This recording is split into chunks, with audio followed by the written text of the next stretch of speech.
الحمد لله نحمده ونستعينه ونستغفره ونؤمن به ونتوكل عليه ونعوذ بالله من شرور أنفسنا ومن سيئات أعمالنا من يهده الله فلا مضل له ومن يضلله فلا هادي له ونشهد أن لا إله إلا الله وحده لا شريك له ونشهد أن سيدنا وسندنا وحبيبنا وحبيب طبيبنا وقلوبنا ومولانا محمدا عبده ورسوله أما بعد فأعوذ بالله من الشيطان الرجيم بسم الله الرحمن الرحيم قد أفلح من تزكى وذكر اسم ربه فصلى بل تؤثرون الحياة الدنيا والآخرة خير وأبقى إن هذا لفي الصحف الأولى صحف إبراهيم وموسى قال رسول الله صلى الله عليه وسلم قال رسول الله صلى الله عليه وسلم إن لكل قوم عيدا وهذا عيدنا أو كما قال النبي عليه الصلاة والسلام إن الله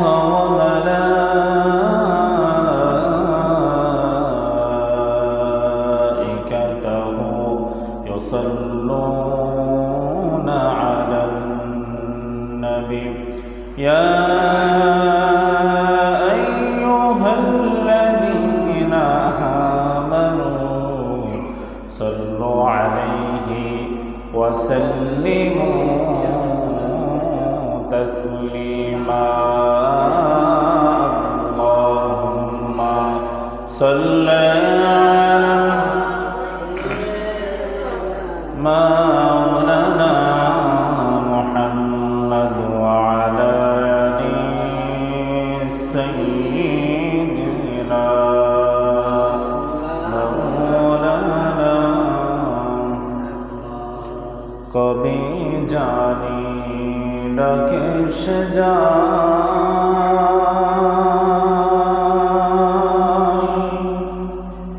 ও ভাই দুনিয়া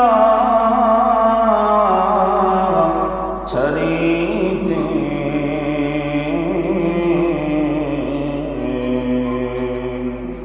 পরনের কাপড় খুলে খুলে সাদা কাফন পরিতে আল্লাহুম্মা সাল্লি আলা সাইয়্যিদিনা মাওলানা মুহাম্মদ ওয়া আলা আলি সাইয়্যিদিনা মাওলানা লা ইলাহা ইল্লাল্লাহ লা ইলাহা ইল্লাল্লাহ লা ইলাহা ইল্লাল্লাহ লা ইলাহা ইল্লাল্লাহ لا إله إلا الله لا إله إلا الله لا إله إلا الله لا إله لا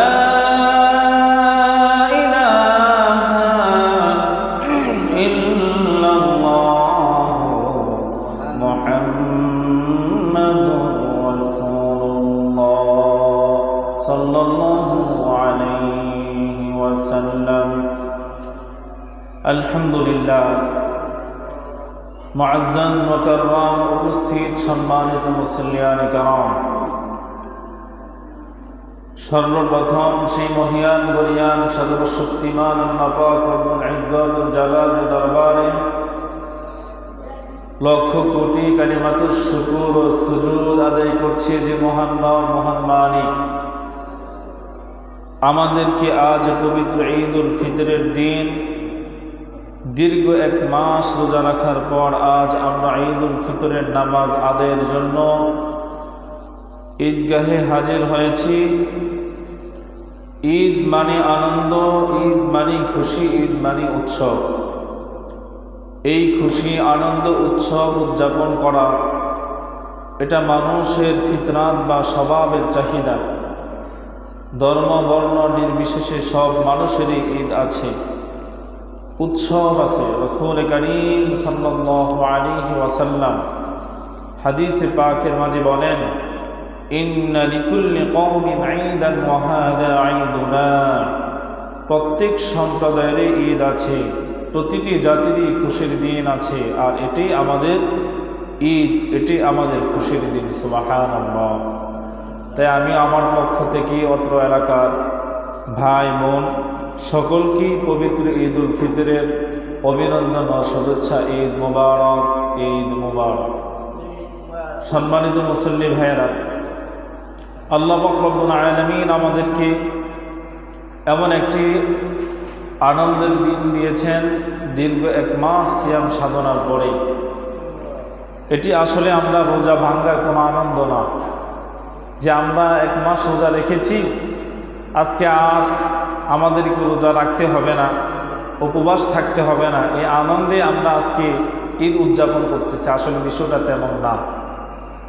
বিষয়টি হলো আল্লাহ পাক রব্বুল আলামিন যে আমাদেরকে দীর্ঘ একটি মাস ওনার বিধান মতো যেভাবে রোজা আমাদেরকে পালন করার জন্য বলেছেন, ঠিক সেভাবেই যে আমরা পালন করতে পেরেছি, শুকরিয়া তান আজকের এই দিনে আল্লাহ তাআলার দরবারে হাজিরা দেওয়া। আর আল্লাহ পাক রব্বুল আলামিন আজকের এই দিনে আমাদেরকে ঈদ বলে কেন আল্লাহ তাআলা আখ্যায়িত করেছেন, তার কারণ হলো দুনিয়ার মধ্যে যখন আমরা কোনো প্রতিযোগিতা অংশগ্রহণ করি বা কোনো প্রতিযোগিতার আয়োজন করি, যখন ওই প্রতিযোগিতা অনুষ্ঠানে প্রতিযোগী যারা আছে তারা অ্যাটেন্ড করে, তখন তারা পরীক্ষায় উত্তীর্ণ হওয়ার পর তাদের পুরস্কার প্রদানের জন্য তখন ওই অনুষ্ঠানের কর্তৃপক্ষ যারা আছে গণ্যমান্য ব্যক্তিবর্গদেরকে ওনারা দাওয়াত করেন, একটা অনুষ্ঠানের আয়োজন করেন। বিশেষ দিনে বিশেষ সময়ে গুণীজনের উপস্থিতিতে তাদেরকে সেই প্রতিযোগিতা অংশগ্রহণ করে যারা উত্তীর্ণ হয়েছেন তাদের হাতে সেই পুরস্কার তারা প্রদান করেন। ঠিক তেমনিভাবে মহান রব্বুল আলামিন আল্লাহ তাআলার হাবিব সাল্লাল্লাহু আলাইহি ওয়াসাল্লাম বলেন, আল্লাহ পাক রব্বুল আলামিন আমার উম্মতকে দুটি দিন দিয়েছেন। এই দুইটি দিনের মধ্যে একটি হচ্ছে ঈদুল ফিতর, আর একটি হচ্ছে ঈদুল আজহা। ঈদুল ফিতরের আনন্দ এই কারণে আল্লাহ তাআলা দিয়েছেন, আমার বান্দা দীর্ঘ একটি মাস রোজা রেখেছে, আমার বান্দা আমার যে হুকুম সে অনুযায়ী আমার বিধানকে পালন করেছে, একমাত্র আমি আল্লাহকে রাজি খুশি করার জন্য, আমি আল্লাহর সন্তুষ্টি অর্জনের জন্য, আমি যে তাকে প্রতিশ্রুতি দিয়েছি সেই প্রতিদান পাওয়ার জন্য। অতএব আমিও আজকে এমন একটি মিলন মেলা করলাম, এমন একটি উৎসব আনন্দের দিন করলাম।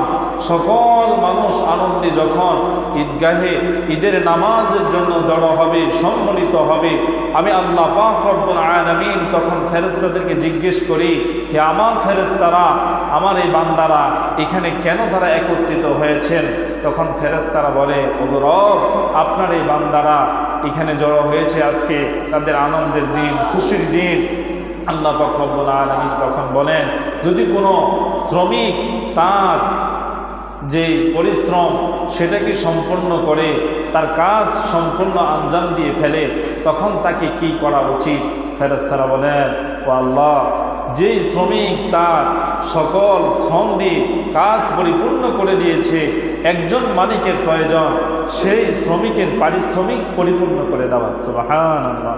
তখন আল্লাহ পাক রব্বুল আলামিন বলেন, হে আমার ফেরেশতারা, আমি আল্লাহ পাক রব্বুল আলামিন তোমাদেরকে সাক্ষী রেখে ঘোষণা করছি, আজকের এই দিনটাকে আমি আল্লাহ পাক রব্বুল আলামিন মুমিন মুসলমানদেরকে সেভাবে পুরস্কৃত করব যেভাবে দুনিয়াবাসী তাদের প্রতিযোগীদের যারা অংশগ্রহণ করেছে তাদেরকে পুরস্কার বিতরণের জন্য গুণীজনদেরকে দাওয়াত করে বিশেষ অনুষ্ঠানের আয়োজন করে, তারপর তাদের হাতে উপহার উঠিয়ে দেয়।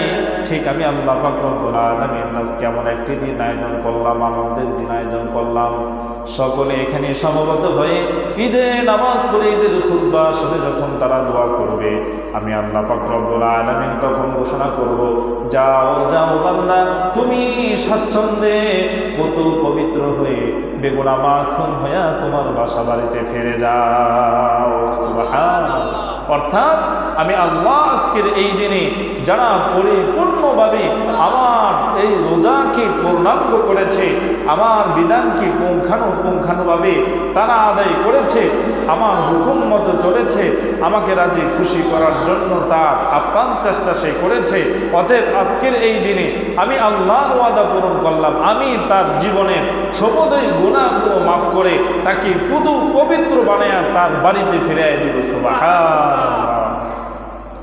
তাহলে আজকে আল্লাহ তাআলা আমাদের এই আনন্দের দিন এই জন্যই কি নির্ধারণ করেছেন, আমাদেরকে বিশেষ একটি পুরস্কার দেওয়ার জন্য। কেন?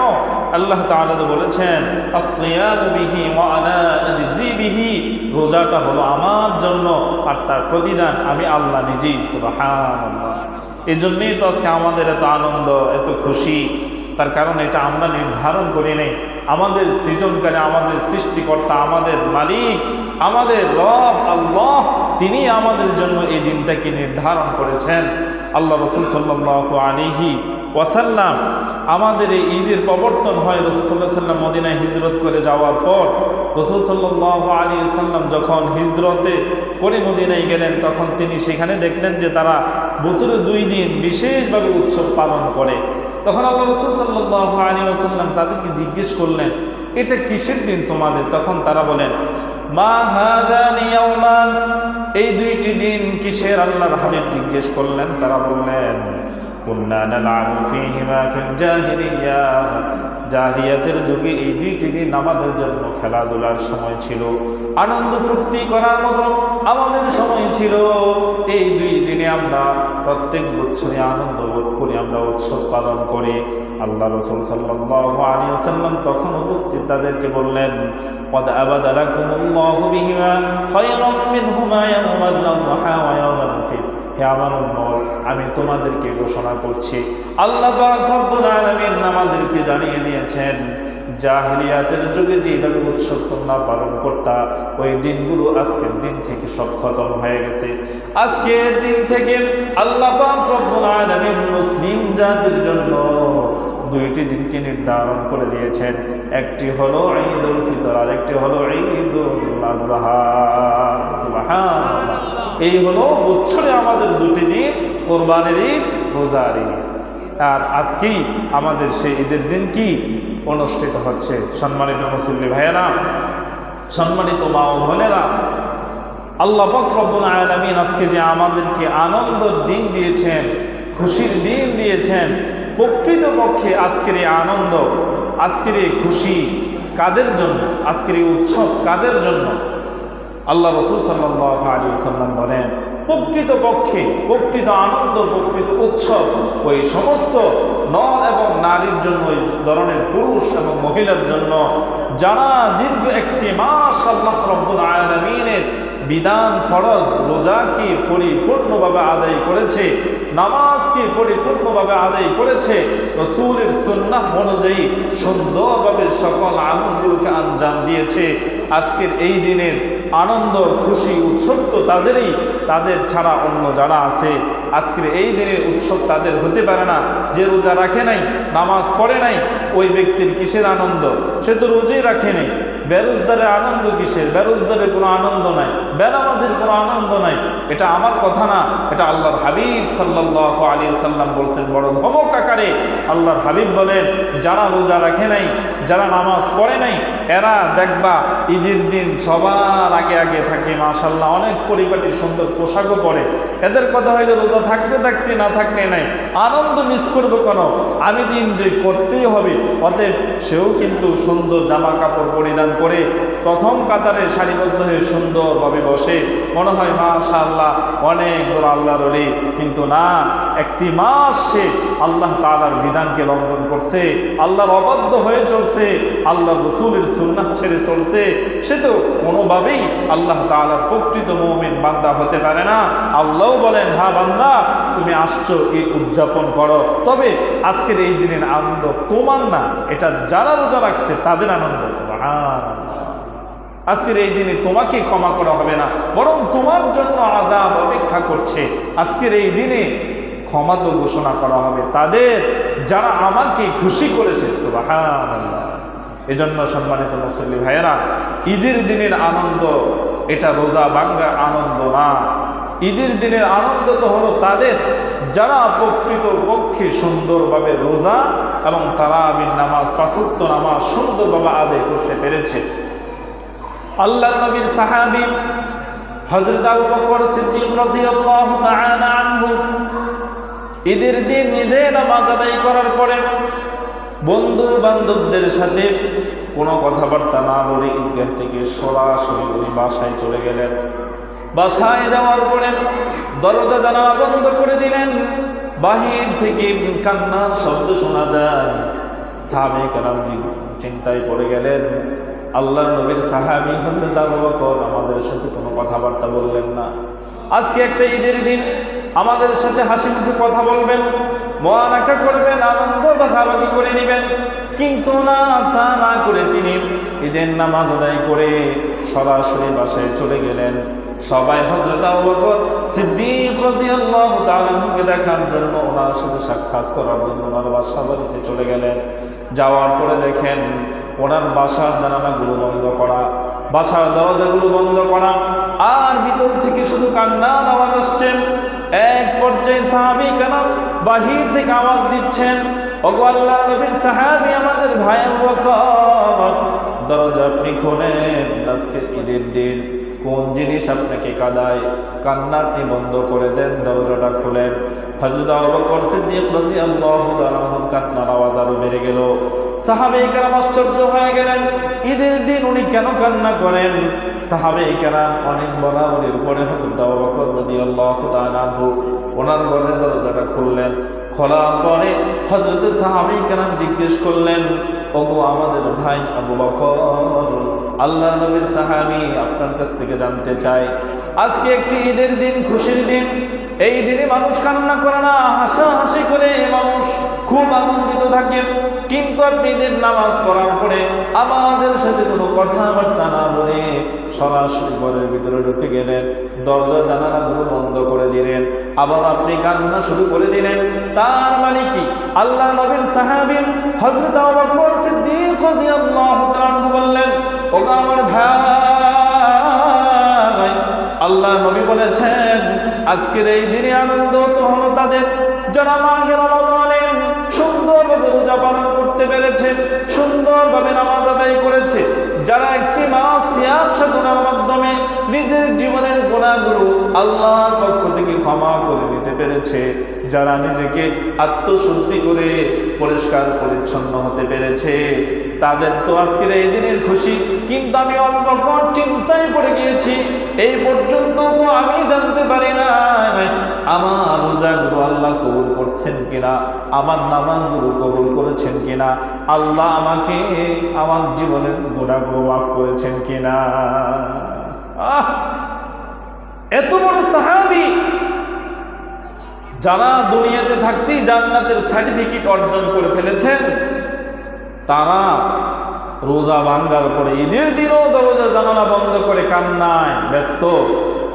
আজকে আমার খুশির দিন আমি কিভাবে মনে করব যদি আল্লাহ আমাকে মাফ না করেন? তার কারণ মাহে রমাদান পাওয়া সত্যি, এই রোজা পাওয়া সত্যি, রহমত মাগফিরাত নাজাতের মাস পাওয়া সত্যি, যে ব্যক্তি তার জীবনের গুনাহগুলো ক্ষমা করে নিতে পারল না, যে আল্লাহর পক্ষ থেকে ক্ষমা প্রাপ্ত হলো না, সে তো সুসংবাদ প্রাপ্ত না, সে দুঃসংবাদ প্রাপ্ত।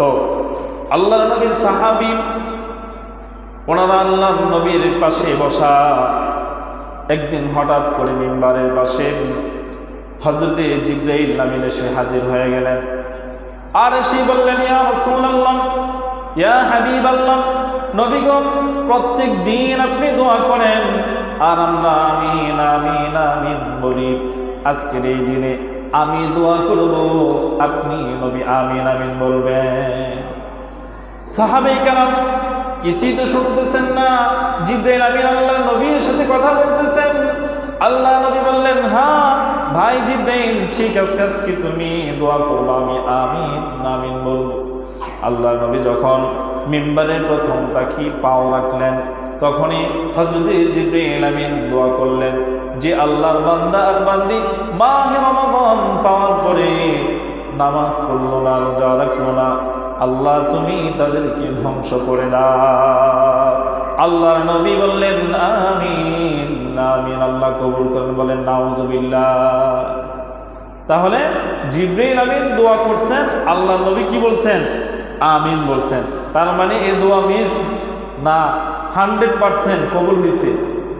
আল্লাহর নবী জিবরাইল আমিনের সাথে বলছেন আমিন। হ্যাঁ, যারা মাহে রমাদান পাইছে, রোজা রাখে নাই, নামাজ পড়ে নাই, তার গুনাহ থেকে বিরত থাকা দরকার, থাকে নাই, আজকের এই দিনে হে জিবরাইল, তুমি যেহেতু দোয়া করছো, আল্লাহই তো তোমার পাঠিয়েছে, এটা আল্লাহরই কথা, অতএব হ্যাঁ আমিও তোমার সাথে সম্মতি দিলাম। এই রহমত মাগফিরাত নাজাতের মাস পাওয়ার পরও যে নাফরমানি বন্ধ করে নাই, এটা ইবলিসের চেয়ে আরো জঘন্য, তার থাকা দরকার না, সেই ধ্বংস হয়ে যাক, বলে নাউজুবিল্লাহ। দ্বিতীয় তাকে আল্লাহ নবী যখন পা রাখলেন, জিবরাইল আমিন দোয়া করলেন, ইয়া রাসূলুল্লাহ, ইয়া হাবিবাল্লাহ, নবী গো, মাহে রমাদান পাওয়ার পরে যে বান্দা আর বান্দি আপনার উম্মতি জীবনে যত গুনাহগুলো করছে, গুনাহগুলো মাফ করতে পারলো না, তার কারণ হলো আল্লাহ তাআলা বলছেন মাহে রমাদানে প্রত্যেক দিন সন্ধ্যার পর থেকে আল্লাহ তাআলা দুনিয়ার প্রথম আকাশে হাজির হয়ে যান। ওই সুবে সাদিক পর্যন্ত 30টা দিন আল্লাহ তাআলা তার বান্দা আর বান্দীদেরকে ডেকে ডেকে বলেন, বান্দা আমার কাছে মাপ চাও, ক্ষমা চাও, আমি আল্লাহ তোমাদেরকে মাফ করে দিব। আল্লাহর হাবিব বলেন, আল্লাহ তাআলা মাহে রমাদানে প্রত্যেক রাতে অসংখ্য মানুষকে জাহান্নাম থেকে মুক্তি দেন, অসংখ্য মানুষকে আল্লাহর জান্নাতের মেহমান হিসাবে কবুল করে নেন। সুবহানাল্লাহ। এমন একটি মাসে যে আল্লাহ বান্দা আর বান্দীদেরকে ক্ষমা করার জন্য, ক্ষমা দেওয়ার জন্য প্রথম আকাশে প্রথম দিন থেকে একদম শেষ দিন পর্যন্ত আল্লাহ তাআলা 30 দিন শেষে রাখে। এরপরও যে বান্দা বান্দি মাহে রমাদান পাওয়ার পরে তার জীবনের গুনাহগুলো ক্ষমা করে নিতে পারল না, ওগো নবী আমি দোয়া করলাম তারা ধ্বংস হয়ে যাক। আল্লাহ নবী বললেন আমিন, নাউজুবিল্লাহ। তাহলে দ্বিতীয় নাম্বার, মাহে রমাদান পাওয়া সত্ত্বেও যে তার জীবনের গুনাহগুলো ক্ষমা করে নিতে পারল না, ক্ষমা প্রাপ্ত হলো না, আত্মশুদ্ধি করতে পারল না, গুনাহ থেকে নিজেকে পুত পবিত্র বানাইতে পারল না, আজকের এই দিনে তার কি খুশি, কি আনন্দ হতে পারে। এজন্যই জিবরাইল আমিন দোয়া করছেন, আল্লাহ রাসূল বলছেন কি আমিন, সে ধ্বংস হয়ে যাক। আল্লাহ 30 দিন যদি বান্দারে ক্ষমা করার জন্য মালিক হইয়া প্রথম আকাশে এসে ডাকে, বান্দা আমার কাছে চাও, আসো আমি তোমারে ক্ষমা করে দিব। আমি কতগুলো নাফরমান, কত বড় গাদ্দার হলে পড়ে আমি গুনাহ করা সত্ত্বেও, অপরাধী হওয়া সত্ত্বেও আমি খোদার ডাকে সাড়া না দিয়ে আমি আমার নিজের স্বাধীনতা জীবন যাপন করতে পারি। আমার চাইতে জঘন্যতম পাপী এই পৃথিবীর জমিনের উপর আর একটাও হতে পারে না। কথা ঠিক কিনা? তৃতীয়টাকে যখন আল্লাহর হাবিব পা দিলেন, হযরত জিবরাইল আমিন বললেন, ইয়া রাসূলুল্লাহ, ইয়া হাবিবাল্লাহ, মাহে রমাদান আসার পরে যে সন্তানগুলা মা বাবার সাথে সদ্ব্যবহার করে না, মা বাবার খেদমত করে না, মা বাবার সেবা যত্ন করে না, মা বাবার খোঁজ খবর নেয় না, মা বাবাকে সম্মান করে না, মা বাবার সাথে সুন্দর ব্যবহার করে না, মা বাবাকে কষ্ট দেয়, মা বাবাকে কাঁদায়, আমি জিবরাইল বললাম তারা ধ্বংস হয়ে যাক। আল্লাহর হাবিব বললেন আমিন, নাউজুবিল্লাহ। তাহলে মাহে রমাদানে 3টা দোয়া করছেন জিবরাইল আমিন, আল্লাহ রাসূল বলছেন আমিন, আল্লাহ কবুল করেন। 1 নাম্বার, এই মাহে রমাদান আসার পরে যারা রোজা রাখে নাই, নামাজ পড়ে নাই, এগুলো ধ্বংস হোক। 2 নাম্বার, মাহে রমাদান পাওয়া সত্ত্বে আল্লাহ ক্ষমার জন্য ডাকেন, যারা ক্ষমা প্রাপ্ত হয় নাই, ক্ষমা নিতে পারে নাই, তারাও ধ্বংস হোক। নাম্বার 3, যারা মা বাবা থাকা সত্ত্বেও তাদের খেদমত করে না, সেবা যত্ন করে না, সৎ ব্যবহার করে না, তাদেরকে আনন্দ বিনোদন দেয় না, বরং প্রতিনিয়ত কষ্টই দেয়, এরও ধ্বংস হোক। নাউযুবিল্লাহ। আজকের এই দিনে আমাদের তাদেরই খুশি যারা সুন্দরভাবে রোজা পালন করতে পারছি, সুন্দরভাবে নামাজগুলো আদায় করতে পারছি। আজকের এই দিনে খুশি আমাদের তাদেরই যারা আমরা আল্লাহর কাছে কান্নাকাটি করছি, সাধ্য অনুযায়ী চেষ্টা করছি পাপ থেকে বিরত থাকার জন্য, সাধ্য অনুযায়ী আল্লাহ তাআলার কাছে চোখের পানি ফেলেছি, ক্ষমা চেয়েছি, বাকি আল্লাহ ক্ষমা করে দিবেন ওয়াদা করছেন, আমরা আশা রাখি আল্লাহ ক্ষমা করে দিয়েছেন, বলে আল্লাহ আমাদেরকে মাফ করেন, আমিন। তার কারণ আল্লাহ তাআলা হাবিব বলছেন, বান্দা, আল্লাহর বান্দা আর বান্দি যখন হাত তুলে আল্লাহর কাছে বলে, আল্লাহ আমি ছাড়া তো তোমার অনেক বান্দে আছে, আমি ছাড়া তো তোমার অনেক বান্দি আছে, কিন্তু তুমি ছাড়া আমার কে আছে? সুবহানাল্লাহ বলবেন না? যে আমি ছাড়া আমার মতো আর অনেক অসংখ্য বান্দা এই পৃথিবীতে আছে। আরেকজন মহিলা যদি বলে, আল্লাহ আমার মতো বান্দি পৃথিবীতে আমি ছাড়া তোমার আরো কত আছে, কিন্তু তুমি ছাড়া আমার কে আছে? পৃথিবীতে কারো কোনো প্রয়োজন নাই, সবাই ছাড়া তোমার মনে যা চাই তুমি তাই করতে পারো, তুমি কিছু করতে গেলে কারো প্রয়োজন হয় না, কিন্তু আমরা কিছু করতে গেলে তোমার ছাড়া করতে পারি না। আমরা তোমার কাছে ঠেকা, আমরা তোমার কাছে ধরা, আমরা তোমার কাছে বাধা। কেন? তুমি মালিক, আমরা তোমার গোলাম। আল্লাহ তুমি যদি আমাদেরকে ক্ষমা না করো, বলো কে করবে? আমাদেরকে ক্ষমাটা করবে কে? আমাদের ক্ষমা করার মতো তোমার মতো আরেকটা মালিক কি আছে? না, তুমি তো বলছো কুল হু আল্লাহু আহাদ, তুমি একক, তোমার মতো আর কেউ নেই। আল্লাহুস সামাদ, তুমি অমুখাপেক্ষী, লাম ইয়ালিদ ওয়া লাম ইউলাদ, তুমি কাউকে জন্ম দাও নাই এবং কেউ তোমাকে জন্ম দেয় নাই। ওয়া লাম ইয়াকুল লাহু কুফুয়ান আহাদ, তুমি এক, অদ্বিতীয়, এটা হলো তোমার পরিচয়। আমি তো জানি আল্লাহ তুমি ছাড়া আমার কেউ নেই।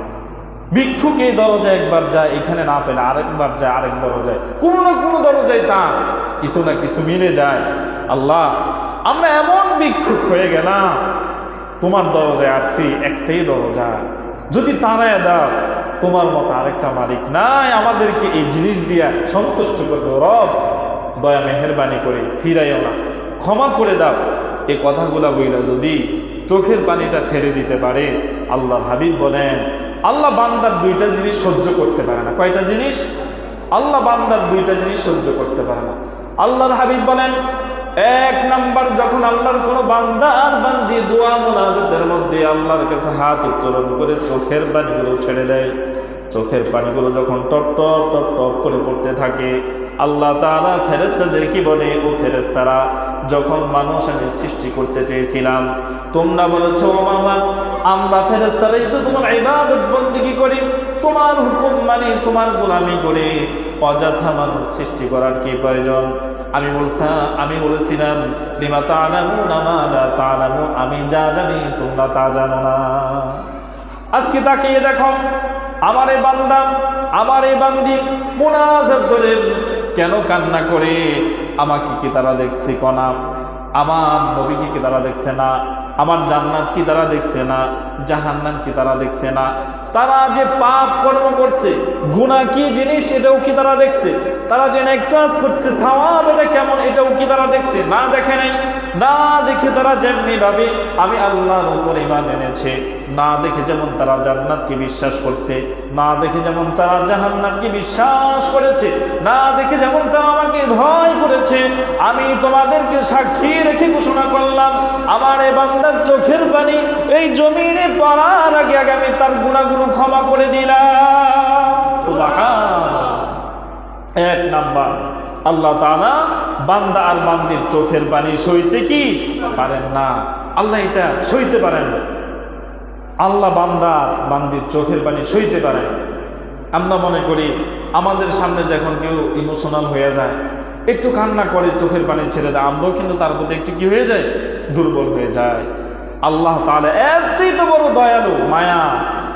তার কারণ মায়া 100 ভাগের 1 ভাগ পুরা পৃথিবীর মধ্যে দিয়েছেন, আর 99 ভাগ কার কাছে রেখে দিয়েছেন?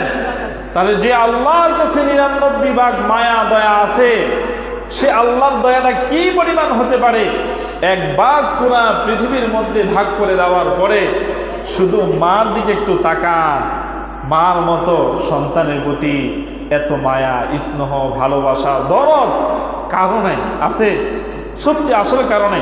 হাদিসের মধ্যে মার কথা 3 বার বলছে, বাবার কথা 1 বার। কেন বলছে?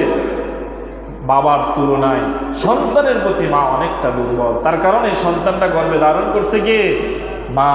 এই সন্তান নিতে কতটা কষ্ট হয়েছে এটা মা সবচেয়ে বেশি বুঝে।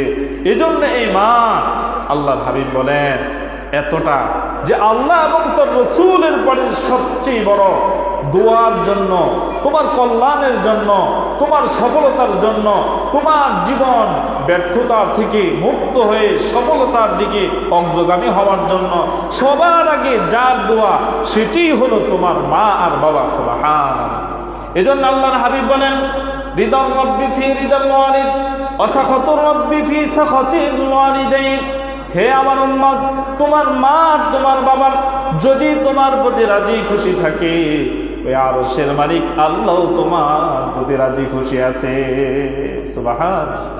আর তোমার মা বাবা যদি তোমার প্রতি রাজি আর খুশি না থাকে, আরশের মালিক আল্লাহ তোমার প্রতি রাজি খুশি থাকেন না, নারাজ থাকেন। আউযুবিল্লাহ। আল্লাহর হাবিব অন্য হাদিসে বলেন, হুমা নারুকা হুমা জান্নাতুকা। হ্যাঁ, তোমার মাই তোমার জান্নাত, তোমার বাবাই তোমার জান্নাত, আবার তোমার মা তোমার বাবা তোমারই জাহান্নাম। এই 2 জন তোমার জান্নাত, আবার এই 2 জন তোমার জাহান্নামও। যদি 2 জনকে সন্তুষ্ট করতে পারো, রাজি খুশি করতে পারো, আরশের মালিক আল্লাহ খুশি হবেন, তার প্রতিদান জান্নাত পেয়ে যাবা। আর যদি মা বাবাকে অসন্তুষ্ট রাখো রে ভাই, তাহলে তুমি জান্নাত থেকে বঞ্চিত হবা, জাহান্নামে যেতে হবে। নাউযুবিল্লাহ। এই জন্য একটু চিন্তা করেন, আজকের এত খুশি, এত আনন্দ, কত সুন্দর জামা, কত পরিপাটি, কি সুন্দর সুগন্ধি, আরো কত কি আয়োজন, আরো কিছুক্ষণ পরে কত ধরনের আনন্দ বিনোদন আমাদের কাছ থেকে প্রকাশ পাবে। আহা, আজকে পৃথিবীতে এত সুন্দর মন করা আয়োজনের জন্য কাদের সবচেয়ে বেশি অবদান? এরা কারা? এরা কোথায়? এরা কোথায় শুয়ে আছে? এরা কেমন আছে? এরা কি চায়? আল্লাহ এদেরকে কেমন করে ঘুম পাড়াইছেন নাকি আযাব দিয়েছেন? একবার একটু স্মরণ করেন। আল্লাহর হাবিব বলেন, তোমার মা যখন তোমাকে এই গর্ভে ধারণ করেছিল, যেদিন তুমি গর্ভে আসার পর থেকে তোমার মা খাবার দাবার তেমন খাইতে পারেন না। যখনই কোনো খাবারের লোকমা মুখে দেন, ওনার বমি ভাব হয়ে যায়। তোমার মা যখন তোমাকে গর্ভে ধারণ করেছেন, তোমার মা আস্তে আস্তে পেটটা একটু যখন বড় হইতেছে, লজ্জায় বাসা বাড়ি থেকে বের হয় না, এই বাড়ি থেকে ওই বাড়িতে যায় না। কেন? যদি কোনো বদ নজর লাগে অথবা কোনো বদ বাতাস লাগে, আমার পেটের সন্তান নষ্ট হয়ে যাবে, এই জন্য বাসা বাড়ি থেকে বের হয় না। বাসার সবাই অন্য মানুষের বাড়িতে, আত্মীয় স্বজনদের বাড়িতে দাওয়াত খাওয়ার জন্য যায়, কিন্তু তোমার আমার মা যায় না। কেন? তোমায় আমি যে মায়ের গর্ভের মধ্যে আছি, যদি কোনো মানুষের কুদৃষ্টি পড়ে অথবা কোনো বদ জিনের বদ নজর পড়ে, আমার সন্তানটা যদি নষ্ট হয়ে যায়, এই ভয়ে মা সকল আনন্দ খতম করে দিয়েছে। আল্লাহর হাবিব বলেন, তোমার মা যখন একটু পেটটা বড় হয়েছে, তুমি যখন তোমার আল্লাহ তাআলা রূহ দিয়েছে, হাত পাও ধীরে ধীরে বড় হইতেছে, তোমার মায়ের পেটের মধ্যে একবার হাত দিয়ে ঘুষি দাও, একবার পাও দিয়ে লাথি দাও।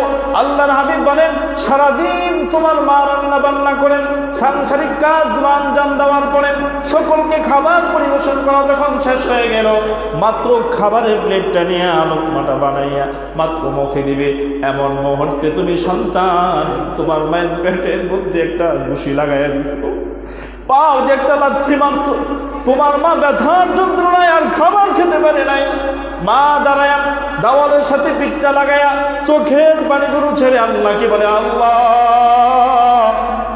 তুমি আমার জীবন কেড়ে নাও, কিন্তু আমার গর্ভের সন্তানটাকে নষ্ট করিও না।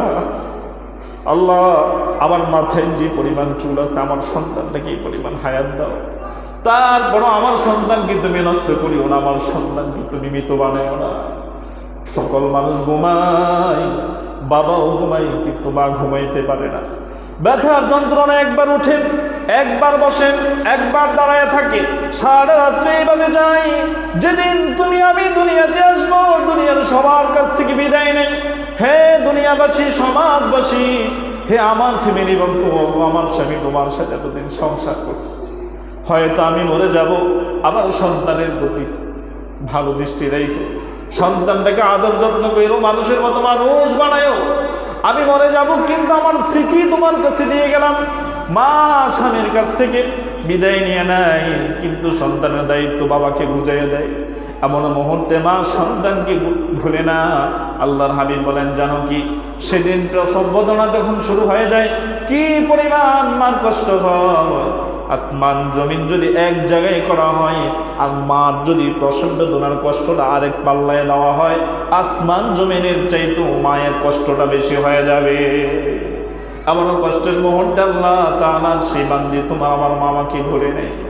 তখনও বলছে, আল্লাহ তুমি আমাকে নিয়ে নাও, সন্তান আমার বাঁচিয়ে দাও। এই মা আজকে কিন্তু অনেকের নাই, এই মা আজকে আমাদের অনেকের নাই। যে বাবা ঈদের দিন সন্তানের খুশির জন্য আগে কামায় রোজগার করছে, কিন্তু একটা নতুন জামা নিজের জন্য আনেন নাই, এক জোড়া জুতা নিজের জন্য কিনেন নাই, সুন্দর একটা টুপি পর্যন্ত আনেন নাই, সন্তানের জন্য সব কিছু আয়োজন করছে। ঈদের দিন সকালবেলা মা যখন গোসল করে সুন্দর জামা কাপড় পরিধান করে দিচ্ছে, বাবা সন্তানটি বুকে আগলে আনে, দুই গালে চুমু খায়, কোপালে চুমু খায়, আর জড়াইয়া দিলে বলে, আল্লাহ সন্তানকে আরো বড় করো, সন্তানের জীবন সুন্দর করে দিও। বাবার গায়ে সুন্দর জামা নাই, ছিঁড়া শার্ট, পরনে তেমন ভালো লুঙ্গি নাই, পায়ে তেমন স্যান্ডেলও নাই, কিন্তু সন্তানকে পরিপাটি করছে কেন? সন্তান খুশি তো আমি খুশি। এমন মা বাবা কিন্তু আজকে কবরে। এই আনন্দের দিনে মা বাবাকে বলে গেলে চলবে না রে ভাই। মা বাবাকে অবশ্যই স্মরণ করে আজকের এই দিনে আল্লাহর কাছে আমরা দোয়া করবো, আল্লাহ একটি মাস আমাদের মা বাবাকে মাহে রমাদানের খাতিরে যেমনি আপনি কবর আযাব মুক্ত করছেন, শান্তির ঘুম পাড়াইছেন, জান্নাতি পোশাক তাদেরকে পরাইছেন, জান্নাতি বিছানা তাদেরকে বিছাইয়া দিয়েছেন, ও মাওলা আপনার কাছে আমি এতিম সন্তান, আমার মা বাবার জন্য ক্ষমা ভিক্ষা চাই। এমনও সন্তান এখানে আছে, সন্তানকে খাওয়ানোর জন্য, পড়ানোর জন্য মা মানুষের বাসা বাড়িতে ধারে ধারে ঘুরছে, বাসা বাড়িতে কাজ করছে, কেউ তারা কাজের বিনিময়ে একটু খাবার দিছে, বাবু খাবারটা মা খায় নাই, কাপড়ে আঁচলে তলে লুকাইয়া সন্তানের জন্য নিয়ে আসছে, আয়না সন্তানকে খাওয়াইয়া মা সুন্দর হাসি দিছে। সন্তানের হাসি তো মায়ের হাসি, সন্তানের খুশি তো মায়ের খুশি, সন্তানের আনন্দেই তো মায়ের আনন্দ। এত সারা এই গ্রামে গড়ে গড়ে কাজ করে একটু ভালো খাবার এনে মা নিজে খায়নি, সন্তানটারে খাওয়াইছে। আজকের এই দিনে ওই কথাটি মনে কইরা এ মায়ের সৎকার জন্য একজন গরিব মানুষকে একটু খাওয়াইতে পারেন, মনে করবেন এটা আমার মানে খাওয়াইতেছে। আমরা একটা জামা একটা মানুষকে দিতে পারি, আজকে আমার বাবা যদি থাকতো এই ঈদের জামাটা বাবাকে দিতাম, আজকে আমার বাবার সৎকার জন্য এই জামাটা আমি তারে দিলাম, তার মানে আমার বাবারই দিলাম। আজকে যদি আমার মা থাকতো, সবার চাইতে দামি একটা কাপড় আমার মারে আমি দিতাম। আজকে একটা কাপড় অন্যজন আমি দেই, হ্যাঁ এটা আমি আমার মারেই দিলাম।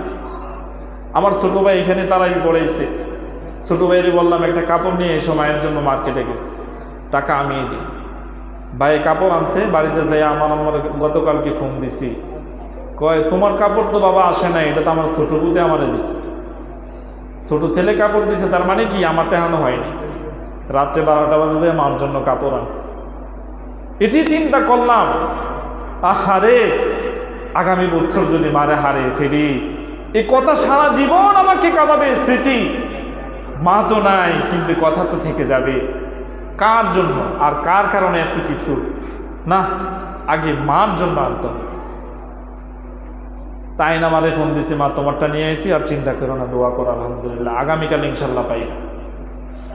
তো ভাই সবার আগে আমার মা, সবার আগে আমার বাবা। তার কারণ তাদের দোয়া সন্তানের জন্য আল্লাহ তাআলার কাছে কেমন কবুল হয় জানেন? আমি হুজুর আমার হয়তো 500 টাকা 1000 টাকা অনেক টাকাই দিতে পারবেন, আমি ভাড়াটিয়া মোল্লা, একটা সাফ সাফ কথা আমি সবসময় বলি, আমাদের কবর পারে নিয়ে যাবেন, বাড়িতে নিয়ে যাবেন, আমি কম আল্লাহ আমার ভাইয়ের মাকে মাফ করে দেন, বাবাকে মাফ করে দেন, আমি ভাড়াটিয়া মোল্লা, 500 টাকা 200 টাকা যা দেন দিবেন, আমি আমার মতো চেষ্টা করবো একটু কাঁদেই, আপনি হয়তো কাঁদবেন, না হয় নাই কাঁদবেন। আমার দোয়াটা কবুল হইতে পারে, নাও হইতে পারে, কিন্তু খোদার কসম আল্লাহর হাবিব বলেন, সন্তান যখন মা বাবার জন্য দোয়া করে, এই সন্তানের চোখের পানি এ নাকের ডোগার কিনারা আসার আগে আগে আল্লাহ মা বাবার কবর আযাব মাফ করে দেন। সুবহানাল্লাহ। দোয়া আপনারা কইলেন, হাদিয়া আমার দিন, কোনো সমস্যা নেই, পারবেন না ইনশাল্লাহ। আজকের এই দিনে সেই মা বাবাকে ভোলা যাবে না। নামাজ শেষ, আমরা সকলে আনন্দ ভাগাভাগি করব, মুসাফা করব, মোয়ানাকা করব, তারপরে ইনশাল্লাহ যার যার মা বাবা, ওই যে আসল বাড়ি গোরস্থান কবর, সেখানে ওই বাড়িটা আপনার আমারও, সেখানে আমাদেরকেও যেতে হবে। ওই বাড়িতে গিয়ে মা বাবার আত্মার মাগফিরাত কামনা করব। আল্লাহ তাআলা যাতে আমাদের ওই মা বাবাকে মাফ করে দেন, বলেন আমিন। আল্লাহ জান্নাতের মেহমান হিসেবে কবুল করেন, বলেন আমিন। আমরা যারা আছি মা বাবার নেক্সট সন্তান হিসেবে আল্লাহ কবুল করেন, বলেন আমিন। আমরা যতগুলো ভালো কাজ করব, যতগুলো সওয়াবের কাজ করব, প্রত্যেকটা সওয়াবের অংশ আল্লাহ তাআলা আমাদের মা বাবার জন্য নাজাতের জরিয়া বানিয়ে দেন, বলেন আমিন। সম্মানিত মুসল্লি ভাইয়েরা, আমরা আজকে ঈদুল ফিতরের দিন, একটা খুশির দিন। আমরা ঈদুল ফিতরের নামাজ হলো 2 রাকাত। কয় রাকাত? ঈদুল ফিতরের নামাজ কয় রাকাত? আর এটা হলো ওয়াজিব। এটা কি? ওয়াজিব। 2 রাকাত নামাজ হলো ওয়াজিব। আমরা এই ঈদুল ফিতরের দিন ঈদুল ফিতরের 2 রাকাত যে নামাজ পড়বো, এটা ওয়াজিব। এটার নিয়ত আমরা কীভাবে করব? আরবিতে এখন যদি আমি 1000 বার বলে আপনাদের পক্ষে এটা সম্ভব না, তাহলে আমরা বাংলাতে নিয়ত করব, আল্লাহ আমি ঈদুল ফিতরের 2 রাকাত ওয়াজিব নামাজ, আল্লাহ আমি ঈদুল ফিতরের 2 রাকাত ওয়াজিব নামাজ অতিরিক্ত 6 তাকবীরের সাথে ইমামের পিছনে আদায় করিতেছি। আল্লাহু আকবার। আল্লাহ আমি ঈদুল ফিতরের 2 রাকাত ওয়াজিব নামাজ অতিরিক্ত 6 তাকবীরের সাথে আদায় করিতেছি। আল্লাহু আকবার। এ আল্লাহু আকবার বলে হাত বাঁধবেন, বাঁধার পরে সানা পড়বেন। কি পড়বেন? সানা পড়বেন। সানা পড়া শেষ হলে ইমাম সাহেব তাকবীর দিবেন, আল্লাহু আকবার, ছেড়ে দিবেন, আল্লাহু আকবার, ছেড়ে দিবেন, আল্লাহু আকবার, হাত বেঁধে নেবেন। এরপরে ইমাম সাহেব কেরাত পড়বেন। কেরাত পড়ার পর 1 রাকাত নামাজ পড়ে উনি দাঁড়াবেন, আবারও উনি কেরাত পড়বেন। কেরাত পড়া শেষ হলে উনি আবারও অতিরিক্ত 3টা তাকবীর দিবেন, আল্লাহু আকবার, ছেড়ে দিবেন, আল্লাহু আকবার, ছেড়ে দিবেন, আল্লাহু আকবার, এও ছেড়ে দিবেন। 4র্থ তাকবীর দিয়ে রুকুতে যাবেন, আল্লাহু আকবার, তারপর রুকুতে যাবেন। মনে থাকবে তো ইনশাআল্লাহ? আরেকবার বলি, একটু খেয়াল করেন। প্রথমে আল্লাহু আকবার, হাত বাঁধবেন, সানা পড়বেন। সানা পড়া শেষ, তাকবীর 2টা দিব, দোনো তাকবীরে কি হাত ছেড়ে দিবেন, আল্লাহু আকবার, আল্লাহু আকবার, শেষ। 3য় তাকবীরে আল্লাহু আকবার, হাত কি বেঁধে নেবেন। এরপরে 1 রাকাত শেষ, 2য় রাকাতের জন্য দাঁড়াইছি, আবারও ধরেন 2য় রাকাত কেরাত শেষ, রুকুতে যাওয়ার আগে অতিরিক্ত 3টা তাকবীর হবে। কয়টা? 3ও তাকবীরে হাত ছেড়ে দিবেন, আল্লাহু আকবার, আল্লাহু আকবার, আল্লাহু আকবার, চতুর্থ তাকবীর যখন দিবে হাত বাঁধবেন না, তখন সরাসরি আল্লাহু আকবার বলে রুকুতে চলে যাবেন। ঈদের নামাজ শেষ মনে করেন, নামাজ শেষ হওয়ার পরে ঈদের খুতবা কি আমরা অনেক সময় করি কি, ঈদের নামাজ পড়ে গুড়গুড় করে চলে যায়। ঈদের নামাজ পড়া যেমন ওয়াজিব, ঈদের খুতবা শোনো তেমন কি ওয়াজিব। আল্লাহ তাআলার হাবিব বলছেন, ঈদের নামাজ পড়ার পরে খুতবা শুনে যখন দোয়া করে এখান থেকে বিদায় হবে, আল্লাহ প্রত্যেকটা ঈদগাহে জড়ো হওয়া মুমিন মুত্তাকি ফরজগার বান্দাদেরকে বেগুনা মাসুম বানায়া বাড়িতে পাঠাবেন। সুবহানাল্লাহ। তো যারা দোয়া না করে চলে গেলেন, আপনি তো বঞ্চিত হলেন। তো দোয়া না করে কেউ যাবেন? দোয়া না করে কেউ যাবেন না, সবাই দোয়া করে তারপরে ইনশাল্লাহ এখান থেকে আমরা যাব। আরেকটা কথা হলো ভাই, একজন নব মুসলিম মাহে রমাদানের প্রথম ভাগে আমার কাছে আসছিল। তো আয়েশা অনেক দুঃখ প্রকাশ করছে। এই ছেলেটা, সে তার এলাকার কিছু মানুষ নিয়ে দিন বুঝেছে, বুঝানোর পরে সে ইসলাম ধর্ম গ্রহণ করছে। কাগজপত্র সে দেখাইছে, এভিডেভিট কাগজ নিয়ে আসছে, 100% সত্য সে মুসলমান হয়েছে। তবে মুসলমান হওয়ার পরে বুঝে নিই তো যারা দাওয়াত টাওয়াত দিছে আর কেউ কাছে নাই। এখন সে নিঃস্ব, খাবার খেতে পারে না, থাকার সুন্দর জায়গা পায় না, সুন্দরভাবে চলতেও পারে না।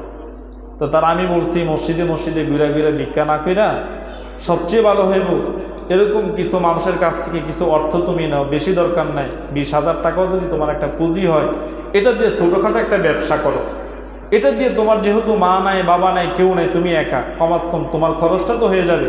একদিন দেখবা এটার থেকে তুমি অনেক দান করতে পারবা। তা আমরা মুসলিম হিসাবে, সে যেহেতু মুসলমান ইসলাম ধর্ম গ্রহণ করছে, নব মুসলিম, সে আমাদের ধর্মীয় ভাই, সে আমাদের ইমানের একটা অঙ্গ। আমাদের এখন দায়িত্ব তার পাশে থাকা, তার সুখ দুঃখ শেয়ার করা, তাকে সহযোগিতা করা। এই জন্য আজকে ঈদের দিন এই ভাইয়ের মুখে যদি আমরা একটু আনন্দ ফুটাইতে পারি, আগামী দিন যাতে তার সুন্দর হয়, একটু সাহায্যের হাত আমরা বাড়িয়ে দিতে পারি, যাতে এই পরিমাণ হয়, যাতে আল্লাহর বান্দা ছোটোখাটো একটা ব্যবসা করেও আগামী দিন তার ভবিষ্যৎ জীবন সুন্দর করতে পারে। এই আশা প্রত্যাশা আপনাদের কাছে আমি ব্যক্ত করলাম। আপনারা সকলে নিজ নিজ দায়িত্বে একটু বেশি পরিমাণে দিয়েন, যাতে মোটামুটি তার ব্যবসার একটা পরিমাণ হয়ে যায়। ইনশাল্লাহ আমরা সকলে তাকে দান করবেন তো ইনশাল্লাহ? সবাই একটু দান করে, ঠিক আছে? নামাজ শেষে তুমি বাবা মারা গেছে, বাবা কিছুদিন আগে মারা গেছে।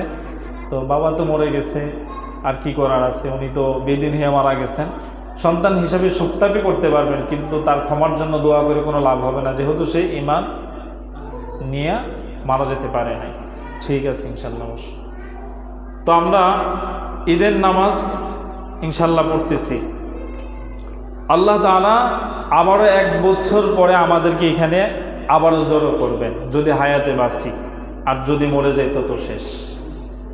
তো এই জন্য এই মাহে রমাদান চলাকালে অথবা জীবনের অতীতে একই সমাজে আমরা ছোট বড় সকলে চলতে গিয়া একে অপরের সাথে অনেক সময় অনেক কথায়, অনেক কাজে, অনেক লেনদেনে, আদান প্রদানে আমাদের একে অপরকে অনেক কষ্ট আমরা দিচ্ছি। এই জন্য সর্বপ্রথম আমি আপনাদের মহল্লার একজন ইমাম, আমিও হয়তো বয়ান করি আপনাদের ভালোর জন্য, অনেক সময় অনেক কথা বলি, হয়তো অনেকেই কষ্ট পান। আমার চলা, আমার কথায় যদি কেউ কষ্ট পেয়ে থাকেন, আমি সর্বপ্রথম আল্লাহর রাস্তায় মাপ চাই। আপনারা আমার এই ক্ষমা সুন্দর দৃষ্টিতে মাফ করে দিয়েন। আমি আল্লাহর কাছে দোয়া করি, আল্লাহ তাআলা আপনাদের সবাইকে মাফ করে দেন। আমরা একে অপরের কাছে ক্ষমা চাবো, আমরা একে অপরকে ক্ষমা করে দিই। আল্লাহ সবাইকে মাফ করে দেন, বলেন আমিন। আর বাসা বাড়িতে গিয়ে বিশেষ করে আজকের এই দিনে যাদের পিতা মাতা জীবিত আছেন, তাদের কাছে মাফ চাইবেন। আপনার জানা আছে অন্যায় করেন নাই, তারপরও বাবা মায়ের হাত ধরবেন, জড়াইয়া ধরবেন, চোখের পানি ছাইরা দিবেন, মাথাটা তাদের সামনে ঝুঁকাইয়া দিবেন, বলবেন মা বাবা, আমার আল্লাহ এবং রসুলের পরে তোমরা ছাড়া আর কেউ নাই। আমি জীবনে অনেক কষ্ট দিছি, অনেক অবাধ্যতা করছি তোমার সাথে, আমার মাফ করে দাও। মাথাটা একটু হাত দিয়ে আমার একটু দোয়া করে দাও, তার কারণ তোমার দোয়ার চাইতে বড় দোয়া আর কারো নাই। পারবেন তো ইনশাআল্লাহ? আর যারা অন্যায় করছেন, 2টা পাও ধইরা যতক্ষণ পর্যন্ত মা বাবা এই কথা না বলে যে তোর ক্ষমা করছি না, ক্ষমা করে দিছি, এই কথা যতক্ষণ না বলে ততক্ষণ পর্যন্ত পাউডি ছাড়বেন। তার কারণ এদের দোয়া বদদোয়া দুটোই আল্লাহর কাছে সরাসরি লাগে। এজন্য আমি সব সময় বলি, এই পৃথিবীতে যত ব্যক্তি যত বড় হয়েছে, আল্লাহর ওলির চাইতে বেশি দোয়া যার লাগছে এটা মা বাবার। কার? এ মা বাবার চাইতে বড় ওলি গাউস কুতুব পৃথিবীতে আর একটাও নাই। এই জন্য মা বাবারে না খাওয়াইয়া না পড়াইয়া তাদের কাছে দোয়া না নিয়ে ওইখানে পোটলা গরু ছাগল নিয়ে গেলে খোদার কসম কোনো লাভ হইত না। তোমার মা বাবা খুশি, আরশের মালিক আল্লাহ খুশি, নবী খুশি। অতএব এই মা বাবা যাদের আছে পায়ে দিয়ে মাপ চাইবেন। আল্লাহ তাআলা সবাইকে মা বাবার কাছ থেকে ক্ষমা নেওয়া এবং দোয়া নেওয়ার তৌফিক দেন, বলেন আমিন। আমরা সকলে দাঁড়ায় কাতারগুলো একটু সুন্দরভাবে সোজা করি। পিছনে যারা আছি